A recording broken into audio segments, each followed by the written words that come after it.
Howdy from the Alaska Range. I thought I'd take a real quick video and show anyone that might not know how the water level works.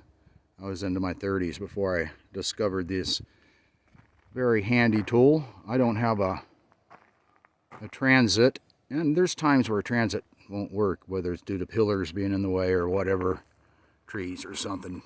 And a water level will work itself around the obstacles quite often. But what I'm doing here is I'm putting a wing on my old shop.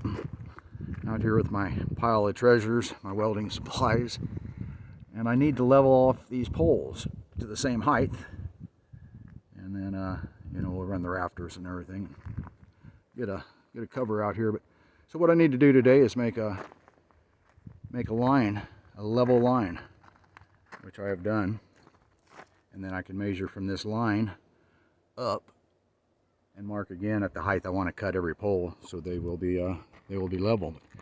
This here is a simple water level. I think I purchased this one probably on Amazon a few years ago. I remember I replaced my original one. I don't know, they used to be like 10, 12 bucks. Biden Economics, I bet they're 20, 25 now. But the principle is very simple. It's been around for a long time. Hard to do with one hand, but they have these tops, so you can close the tops, not lose any fluid. If you lose any fluid while you're doing this, you have to start over. It has this valve down here. I open my valve, and I've already done this. They're all laid out. I put a little food coloring in this water. It makes it much easier to see. If you don't have food coloring, I've used Gatorade, antifreeze, whatever. But you see my two water levels have balanced right here.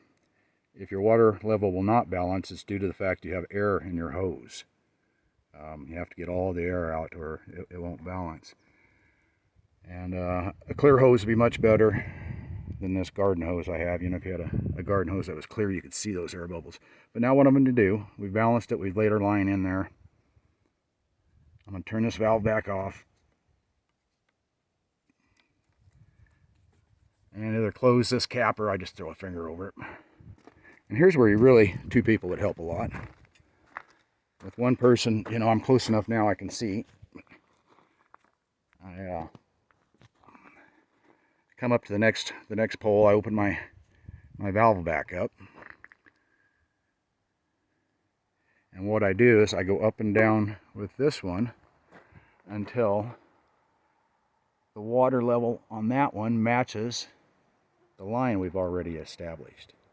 And water, of course, will find its level spot. So once I can look over in that green level is at the proper height on that line that we've put on the pole, I can come back here and I know that I want to put a line where this water level is showing, this purple water, which I've already done.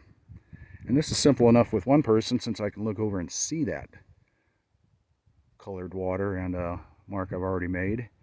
But when you get down here to the end, it becomes a little more difficult.